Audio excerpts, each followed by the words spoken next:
Hey everyone.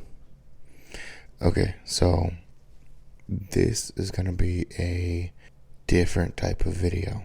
Now, the reason I say that is because what's gonna be happening now is I'm just gonna talk to you guys. And yeah, so this is the beginning of I don't know what to name it, but this is the beginning of the podcast, and I hope you enjoy it. I hope you like, you comment, you subscribe, you share it with your friends, and I hope you take the time to just relax and listen and enjoy yourselves. So yeah, let's jump right on into it, shall we? A little backstory on me. I'm a veteran. I was in the Marine Corps from June 15th, 2015 to November 8th, 2019. I worked on F-18s, loved what I did, but let's not start there. Now, unless I am mistaken, this will come out on a Friday. So let's start with Frightening Friday. Now, many of you don't know. Many of you don't know me at all. I believe in the paranormal, ghosts, spirits, demons, etc. I believe in that, and a lot of people don't, and that's okay. Everyone can believe in what they want to believe in, to each their own. I am not going to say you are right, you are wrong. This is my belief, this is my experience, as well as these are some experiences of things that were told to me. So let me start off with one of my own. When I was in high school, I will not say the name of the high school. When I was in high school, at one point I was helping out with a play. They were doing this really cheesy, ridiculous version of Midsummer Night Dream, which is a beautiful play. It's amazing. And Shakespeare, masterpiece. Our high school completely butchered it, and it was terrible. So, anyways, one night, everybody leaves. They go home, and I stay back to clean up the prop room because I was like, you know what? I'm here. I might as well do my best, because the reason I was there was my friends asked me, like, hey, can you help out with the play, be like a stagehand and blah, blah, blah. I was like, yeah, sure, why not? So, me, being who I am, I try to give it my all, no matter what I do. Doesn't matter. So, I stayed back to clean up. Everybody leaves. Last person takes off. They're like, hey, leaving. See you tomorrow. And I'm like, yeah. They leave. And I'm cleaning up. I'm putting the props away. Making sure everything's swept. And make sure everything is nice and clean. And then I hear the door to the stage close. Thing to know about this door is this. If that door closes and you don't prop it open, you are locked in there. And you are screwed. Let me just tell you. There's no way to get out of there. So, me being the nice person I was back then, I went and I was like, hey, who's in here? And I received no response. So I'm like, okay. I leave the room. I already heard all my Mexican ancestors saying, hey, cabrón, ¿qué estás haciendo, hijo de tu puta madre? ¿Por qué te vas a ir para allá? No, si escuchas un ruido, te vas. You don't go near the sound. What are you doing? Me, being a teenager, thinking, oh, I'm big and bad. I go to check it out. And then I see that the stage door, sure enough, it's closed. So what do? I open it up, I prop it open, and I walk inside. It is pitch black in this auditorium. And I'm like, okay. So I use my phone, and this was back when iPhones didn't have the flashlight. Or you had to download a flashlight app in order for it to turn on the light that you take pictures with. I turn on my phone. I turn the brightness up, and I flip the screen outwards. And I'm trying to look around using that. I'm shouting out like, hello, who's in here? And I hear nothing. There's no response. I'm like, all right. So what do? Do I leave? Do I run away? No. I do the dumb thing and I walk out onto the stage. I walk out and I'm just like, I go center stage. I may or may not have done a couple of dumb things, but like, to be or not to be, that is the question. Though I know that this is Macbeth and not A Midsummer's Night Dream, I shall still say it because I am a dumbass. I did a lot of goofy stuff, but I was still like, hey, who's in here? Everyone's leaving. Director said, hey, it's time to go home. Whatever. I hear nothing, but I do feel something. It feels like just boom, boom, boom. Something is stomping on this stage. I'm not talking about like, oh, just stomping around. No, these were so solid that I could feel them through my shoes. And this stage, I was on there when like 20 other kids were just, because that's how they would start their rehearsal and whatever. So I'm like, okay, that's weird. Did I leave? No. What did I do? I started asking questions. Okay, what is that? Weird. Okay, who's here? I can hear you. I couldn't hear anything. I was trying to be brave. And all of a sudden, along with this doom, doom, doom, these were massive stomps, may I remind you. I start hearing like a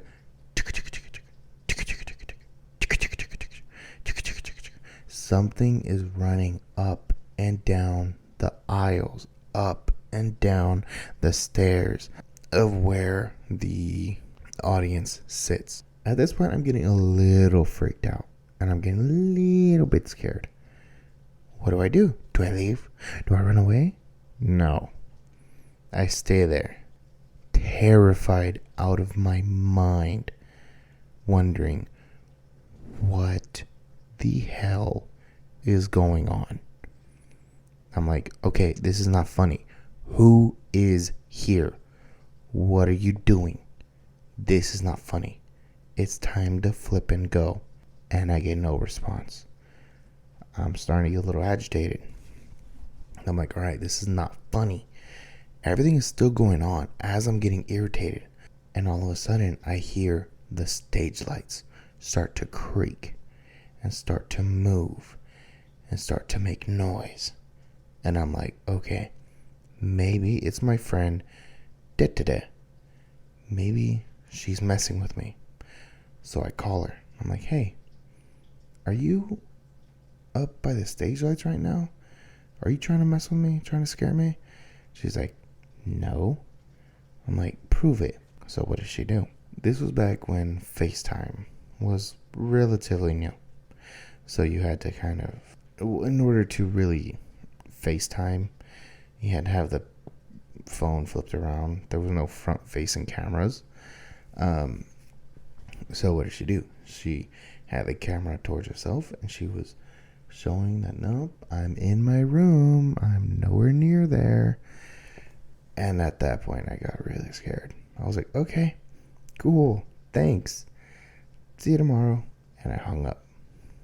Then I got this bone-chilling sensation down my spine. And all of a sudden, I hear the creaking stop. The running up and down the aisles stops, but the stomping does not stop. I feel it getting closer to me, and I know it is getting closer because I can feel the reverberations getting closer to me. They are intensifying. Boom, boom, boom, boom, boom, boom. I am now frozen in wondering what is coming up behind me. I do not move. I barely breathe. And I can feel just sweat coming down my face. And then I feel 3 sharp fingers touch my shoulder and a soft wind against my ear. It just goes, and I hear, "Hello there." At that point, I was so terrified.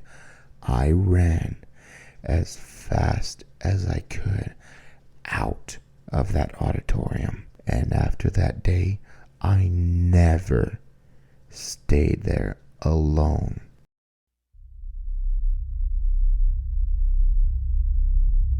That is by far probably the scariest moment of my life. I don't even know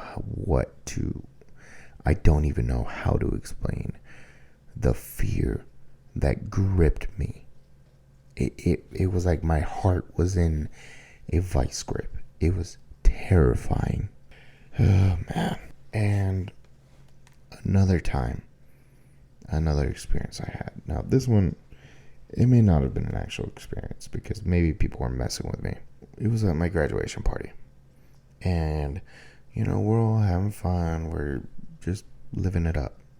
Hey, congratulations, you graduated. And it's late at night. It's around like midnight, maybe closer to 1 o'clock. Kind of like, it is right now while I'm recording this. Anyways, so I look outside and it's kind of like that scene from The Exorcist.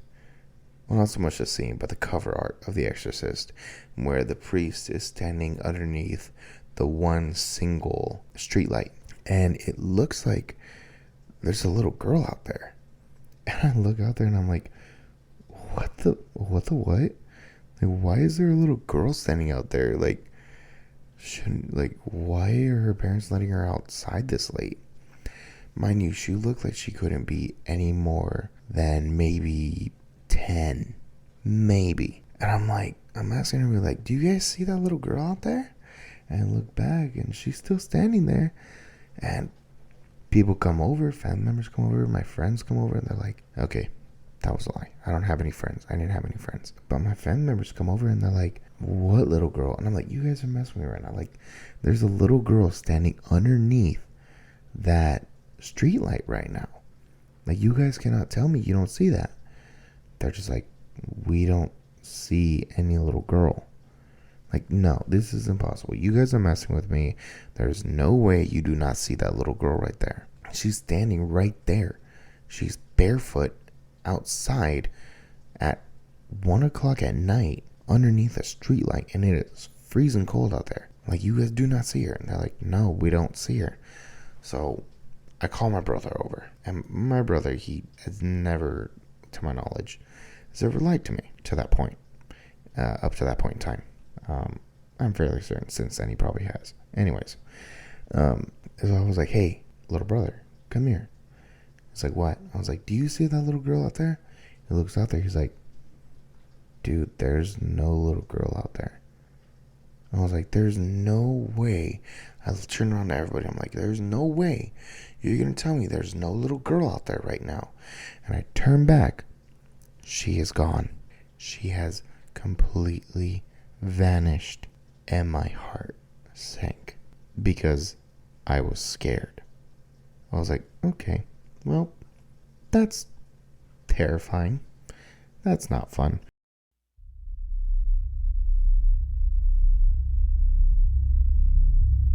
But yeah, that's a little one.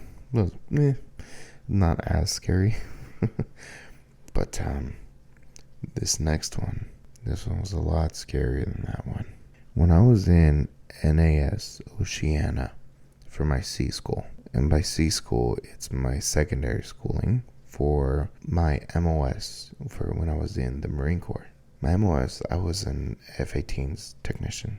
So for that, part of it, you would have to go to, for your A school, you would have to go to Pensacola, Florida. And then for your C school, you would have to go to NAS Oceana in Virginia. So while I was in Oceana, I had this roommate, and I don't know what it was about this guy, but there was always some kind of vibes off with him. Later on, he ended up getting kicked out for drugs, but that's a story for a different day.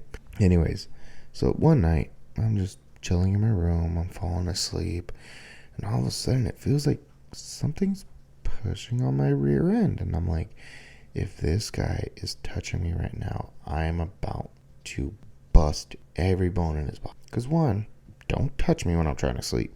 2, why are you touching me without my permission? 3, I barely know you. Do not touch me. So then I'm like, okay, I'm about to swing. So I turn around, and all of a sudden there is just this black shadow, just dark as can be. And I'm like, thinking to myself, what the frick? What in the world is going on right now? And my eyes are wide open, and I can hear my roommate snoring. And I'm just like, what in the world is going on right now? And I'm like, without trying to lose this thing from my eyesight, I'm trying to reach for my phone to turn on the flashlight on it. And sure enough, as I'm doing that, this shadow slowly moves back and goes to my wall locker, which is, I guess, kind of like a cabinet, kind of a double cabinet, where you hang your clothes in. Goes back, goes up, goes back, and stays on top of my wall locker. There's not enough room for anything to be between the top of my wall locker and the ceiling. And it was pitch black in my room. For me to be able to see this thing and get its outline in this room, it was darker than dark. It was darker than night. I finally grabbed my phone, turned on the flashlight, and it was gone. That is experience 1. Experience 2, at NAS Oceana. One night, again, I'm trying to fall asleep, and all of a sudden, as I'm trying to sleep, I'm hearing rustling coming from my roommate's bed. And I'm like, I'm about to throw a pillow at this guy. Why is he moving around so much? And so I'm hearing it just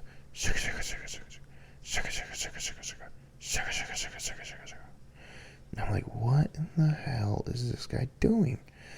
So I don't know why I thought I was going to throw my pillow at him, but I grab my pillow and I'm about to toss it as hard as I can. And again, it is pitch black. There's barely any moonlight coming in through the curtains. And I see this shadow again, and it's going back and forth around his bed, like it's observing him, but rustling on the sheets as it goes around him, kind of like in a horseshoe. And I'm just staring, not knowing what to do, if I should yell, hey, wake up, or if I should just throw my pillow anyways, or turn on my flashlight, or run. I didn't know what to do.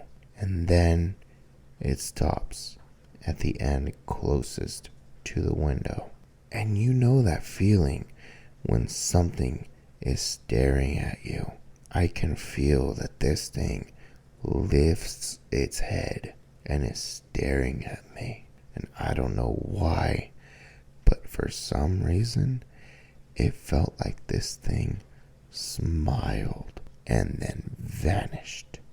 I barely slept that night. And once that roommate left, because he finished his schooling, nothing ever happened again. So I don't know if it was him, that something was following him, or what it was. Because after him, I had another roommate and nothing happened. When I was in that room by myself, nothing happened. So I have no idea why stuff was going on there. Okay, so how about I don't have any more about me. Nothing has really happened that has been spooky for me. Those are kind of all my stories, to be honest. But I do have a couple of that a family member told me. Here we go. I'll give you guys one more. One day, my uncle was walking down the streets of Lagos de Moreno, Mexico. And I don't remember if I believe it was said that he was like coming back from a friend's house or something. And my grandmother, my awe, lovely woman, bless her soul, she had told him, do not stay out too late. And he was very disrespectful and very rude. And he said, nah, what the F ever, whatever. I'll stay out as late as I want. So he goes to his friend's house, which is quite a ways away. And, he had to walk because back in that day, not everybody can get a car. So he walks, takes him a couple hours, gets there, does whatever it is that he's doing. Sun starts to go down. He's like, oh, you know what? All right, I'll go home. So then he starts to walk home. And he's taking his time. The sun is starting to set. Still some sunlight. Not too dark. And then all of a sudden, he sees this old man on a corner. And this old man stares at him and says, hey, kid, it's getting dark. You better get home. And my uncle, being the disrespectful little jackass that he was, went, whatever. F you, old man. I'll do what I want. Keeps walking. Walks for a little bit. Maybe, 2 blocks. All of a sudden he sees the same old man. The old man says, hey, kid, you better get home. It's getting dark out now. Uncle, kind of a little perturbed, says, whatever. F you, old man. I'm gonna keep walking. Keeps walking. My uncle goes even further now.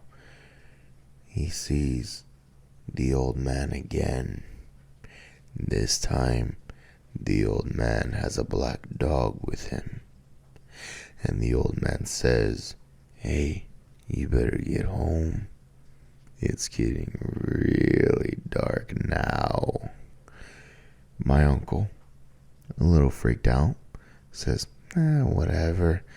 F you. I'm gonna keep walking my pace. I ain't gonna listen to you. So, keeps walking. But now he's a little more freaked out. Walks a little bit faster. The sun is setting. It's getting darker. There's barely any sunlight left. And at that time, there weren't really many streetlights in Lagos, from what I was told. And so he starts walking. He gets a ways away, looks over his shoulder, doesn't see the old man. He's like, all right, whatever, this old man's not following me. He's just trying to freak me out. I'm probably imagining things, whatever. Gets to another.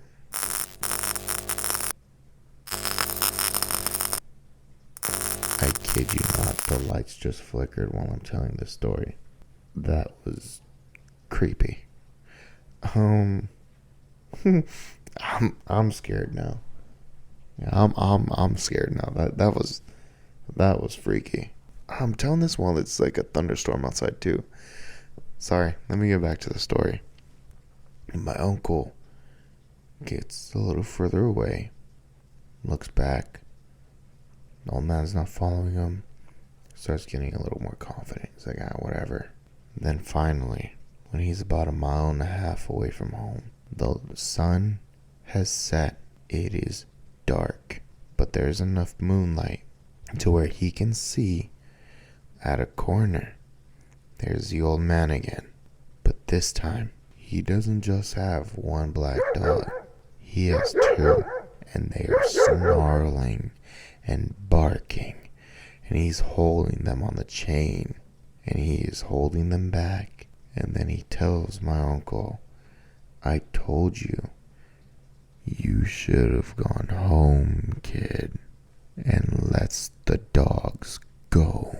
My uncle proceeds to book it as fast as he can back home with these dogs in tail, and he hears the old man laughing.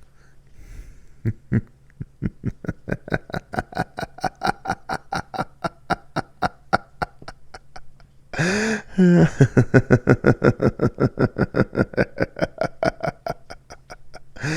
told you, you should have gone home, kid. My uncle is going as fast as he can, and finally he gets to my abuela's house, and he's pounding on the door, yelling, "Ama, déjame entrar, ama, let me in, mom, let me in, mom." And finally she opens the door, and he falls inside, and she's like, what are you doing? Why are you pounding on the door? I told you to come home earlier. You should not have been out that late. She's starting to scold him, and he goes, Mom, look, you don't see the dogs. You don't see the dogs right there. The old man, his dogs were chasing me. And my abuela looks out the door, and she goes, Ni hay perros ahí, güey. ¿De qué estás hablando? There are no dogs there.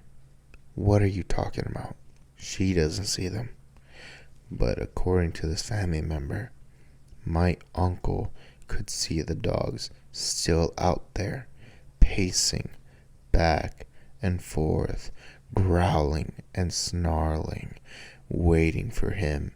Their eyes are bright red.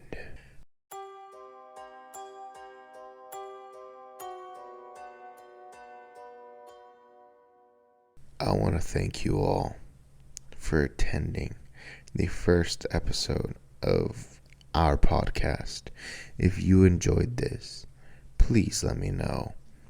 Please leave a like, comment, subscribe, share with your friends, share with your family, and I will be back with another episode soon.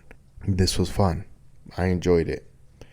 As a matter of fact, I would like to do more scary stories.